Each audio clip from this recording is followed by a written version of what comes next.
Dajjal dahulu lahir dari keturunan keluarga Yahudi atau Yahusa. Sejak bayi Dajjal sudah memiliki wajah yang menyeramkan dan suka menyusahkan kedua orang tuanya.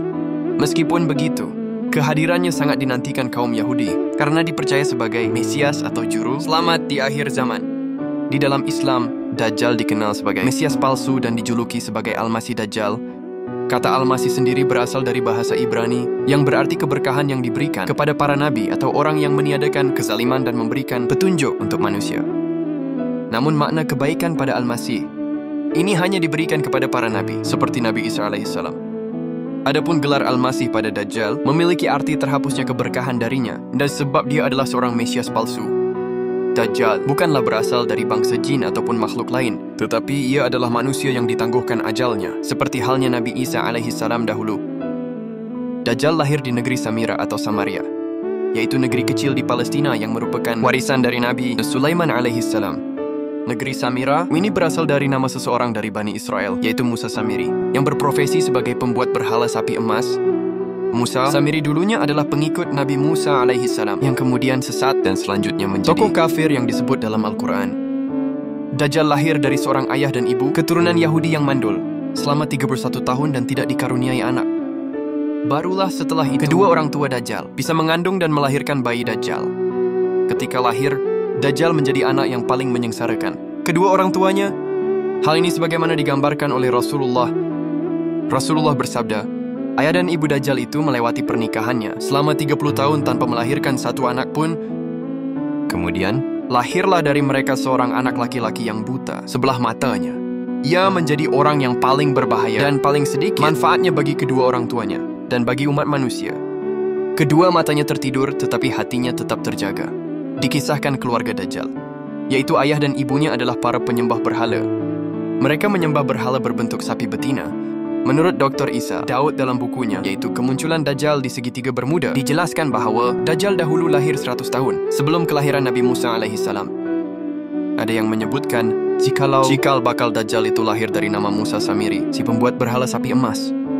Dalam buku Ihsanu Ayu Masika Dajjal disebutkan bahawa Dajjal dahulu lahir dari hasil hubungan ketika ibunya sedang menstruasi, lalu terjadilah kehamilan sebagai pengaruh perbuatan iblis. Dikisahkan pada malam yang menakutkan, diringi hembusan angin dan hujan lebat, pasangan suami istri itu mendengar suara dari patung sapi betina yang mereka anggap sebagai Tuhan mereka. Kemudian, patung itu memberitahu kepada mereka akan kelahiran keinginan suami istri itu yang mendambakan seorang anak laki-laki. Kerana itu setan kemudian memperdaya berhala itu, seakan-akan memberi karunia anak dan meminta korban sesembahan. Demikianlah cara setan menipu daya manusia. Perempuan itu pun lantas bisa melahirkan anak lelaki, tetapi kedua matanya cacat. Sejak lahir bayi itu suka tidur malam maupun siang, dan jarang bangun. Sejak kelahirannya, Dajjal tidak mau menyusui dan selalu tertidur. Hal ini lantas mengakibatkan payudara ibunya mengalami pembengkakan hebat dan menimbulkan panas yang luar biasa kerana ulah bayi Dajjal ini. 2 bulan kemudian, ibunya pun lantas meninggal dunia. Adapun ayah Dajjal, dia adalah pria yang berpostur tinggi, gemuk dan memiliki hidung seperti paruh burung. Sedangkan ibu Dajjal, dia adalah wanita berbadan gemuk. Kedua tangannya panjang dan memiliki payudara yang besar. Semasa kecil, Dajjal sangat membahayakan kedua orang tuanya dan juga umat manusia. Bukan hanya ibunya saja yang merasakan kesengsaraan, sang ayah pun demikian. Adapun kesialan yang dibawa Dajjal bagi ayahnya ialah setelah kira-kira 4 tahun, Dajjal hanya diam dan tidur saja sejak kelahirannya. Pada suatu malam, anak itu bergerak merangkak seperti balita. Ia berjalan ke arah patung berhala, kemudian tidur di sisi patung itu. Sang ayah pun bangun keesokan harinya dan mendapati anaknya tertidur di pangkuan patung Tuhan mereka. Ayahnya lalu memanggil tetangganya dan berita itu menyebar luas hingga penduduk sekitar berbondong-bondong datang untuk menyaksikan hal tersebut. Kemudian hakim kota mendengar dan ingin memiliki anak itu yang dianggap dapat membawa keberkahan. Selanjutnya diutuslah mata-mata untuk membuat siasat, di mana ayah Dajjal dibawa untuk menghadap kepada hakim kota dan dipaksa untuk mengaku bahawa berita itu adalah hasil rekayasa dirinya semata. Kerana itu ayah Dajjal dipaksa untuk mengakui bahawa dirinya lah yang telah mengangkat anaknya dan menaruhnya di pangkuan patung sapi itu. Namun kerana ayah Dajjal menyangkal tuduhan itu, ia lantas dipenjara dan disiksa. Sementara Dajjal kemudian diambil oleh hakim dan dirawat di dalam istana. Dalam menghadapi siksa di penjara, Ayah Dajjal tidak kuat sehingga ia terpaksa mengakui kebohongan itu. Setelah ia mengaku, ayah Dajjal pun lantas diusir. Maka tinggallah ia sebatang kara kerana ulah anaknya itu dalam keterasingannya itu. Ayah Dajjal kemudian meninggal dunia dalam penderitaannya. Setelah berada di dalam istana selama kira-kira 1 bulan, negeri Samiri dilanda bencana dahsyat. Allah Subhanahu wa Ta'ala kemudian memusnahkan negeri itu kerana perbuatan penduduknya yang suka menyembah berhala dan bermaksiat yang melampaui batas. Kemudian Allah memerintahkan malaikat Jibril untuk menyelamatkan anak itu dan membawanya ke sebuah pulau terpencil yang terletak di tengah-tengah lautan luas yang disebut Laut Yaman. Pulau yang didiami Dajjal ini dikenal dengan nama Jazirah At-Suban Ar-Rahib Wadaba Al-Halba, yakni sebuah pulau yang terdapat ular, ikan, dan haiwan berbulu tebal. Haiwan melata yang berbulu lebat inilah yang menjaganya selama Dajjal mendiami pulau itu. Haiwan ini disebut sebagai Al-Jazasah yang bisa berbicara layaknya manusia. Pulau itu berukuran kecil bagaikan tumpukan bebatuan. Pulau itu terpisah dari gugusan pulau yang banyak jumlahnya. Di sana Dajjal sepanjang hari dan sepanjang tahun selalu tidur layaknya penghuni gua. Kelak Allah Subhanahu wa Ta'ala akan membangkitkan dan membebaskan Dajjal dari pulau misterius itu menjelang hari kiamat nanti. Selain itu, Dajjal adalah seorang manusia pendusta dan penebar fitnah terbesar yang akan muncul kembali di akhir zaman, dan peristiwa ini menjadi salah satu tanda besar menjelang datangnya hari kiamat. Inilah gunung ajaib yang pernah bergetar kerana bahagia atas kedatangan Nabi Muhammad. Gunung ini sangatlah istimewa sebab kelak gunung ini dijamin masuk ke dalam syurga. Gunung ini namanya adalah Jabal Uhud yang berlokasi sekitar 5 km sebelah utara Madinah. Gunung Uhud adalah gunung yang kelak ada di surga. Banyak umat muslim yang berziarah ke sini. Gunung ini memiliki keistimewaan yang mendalam. Jabal Uhud adalah gunung berbatu dengan warna kemerahan. Tingginya mencapai sekitar 120 meter dan memiliki panjang sekitar 7 km. Jabal Uhud terpisah dari deretan gunung lainnya, sehingga penduduk Madinah menyebutnya Jabal Uhud, yang berarti bukit yang berdiri sendiri. Nabi Muhammad bersabda, Jabal Uhud adalah salah satu dari bukit-bukit yang ada di surga. Hadis riwayat Bukhari. Nabi Muhammad dahulu pernah mendaki puncak Uhud bersama Sayyidina Abu Bakar, Sayyidina Umar, dan Sayyidina Utsman bin Affan. Ketika mereka berada di puncak, gunung Uhud tiba-tiba bergetar. Nabi kemudian menghentakkan kakinya dan berkata, "Tenanglah kamu, wahai Uhud.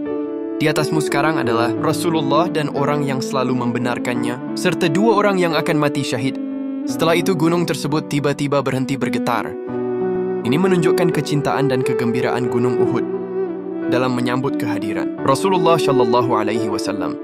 Ya Allah, semoga kita semua bisa berziarah ke Jabal Uhud ini, amin. Apa yang kalian lihat ini adalah makam raksasa keluarga Nabi Adam alaihissalam, pemakaman kuno. Ini diperkirakan telah berusia lebih dari 6.000 tahun dan menjadi saksi sejarah atas peradaban manusia pertama di bumi. Inilah potret makam istri Nabi Adam yang bernama Siti Hawa. Makam ini terletak di kawasan Jeddah, Arab Saudi, dan memiliki ukuran panjang hingga 80 meter. Ukuran manusia di zaman dahulu memanglah sangat besar dan tinggi. Menurut riwayat hadis Nabi Muhammad, tinggi tubuh Nabi Adam itu mencapai 60 hasta atau sekitar 3. Hal ini juga senada dengan penemuan dalam jurnal Hamadah Israel Banglit dari seorang pakar biologi Universitas Hebrew yang menyatakan tinggi rata-rata manusia zaman dahulu sekitar 90 kaki atau 27 meter. Siti Hawa dahulu juga dijuluki dengan sebutan ibu umat manusia karena beliaulah wanita pertama yang diciptakan Allah dari tulang rusuk. Nabi Adam tidak diketahui pasti kapan meninggalnya Siti Hawa. Namun hingga saat ini makam istri Nabi Adam tersebut masih tetap diabadikan di kawasan Jeddah, Arab Saudi tanpa dalam video. Makam Siti Hawa ini dikelilingi pagar hingga panjang makam mencapai 80 meter. Ketika sudah masuk musim haji dan umrah, banyak umat muslim yang datang dan berziarah ke makam tersebut. Berdasarkan sejarah, penyebab dinamakan kota Jeddah adalah karena tempat ini diyakini sebagai tempat diturunkannya Siti Hawa dari surga. Area pemakaman Siti Hawa ini dikelilingi tembok tinggi berwarna coklat. Letaknya di antara bangunan tua milik penduduk dan ruko. Jika dilihat dari atas, seperti inilah bentuk raksasa pemakaman Siti Hawa di Jeddah. Adapun letak lokasi makam Nabi Adam alaihissalam, para ulama berbeda pendapat mengenai makam Nabi Adam.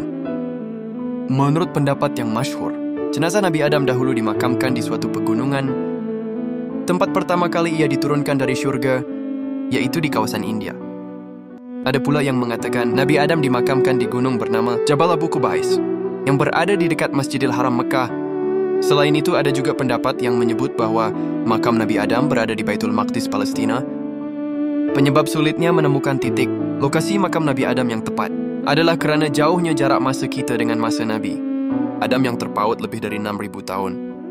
Sulit sekali mencari jejak sejarah di masa lalu, kerana ilmu pengetahuan di masa itu belum semaju sekarang, sehingga tidak ada tulisan atau artefak yang valid untuk memverifikasi keberadaan makam Nabi Adam yang asli. Meskipun begitu, keberadaan Nabi Adam alaihissalam adalah sebuah fakta yang wajib umat muslim imani. Nabi Adam adalah manusia pertama yang Allah Subhanahu wa Ta'ala ciptakan, dan dari beliaulah banyak menurunkan umat manusia. Hingga saat ini, Nabi Adam alaihissalam adalah manusia pertama yang wafat di usia lebih dari 900 tahun. Kisah wafatnya telah diceritakan dalam sejumlah hadis. Namun ada perbedaan pendapat mengenai lokasi makam Nabi Adam alaihissalam.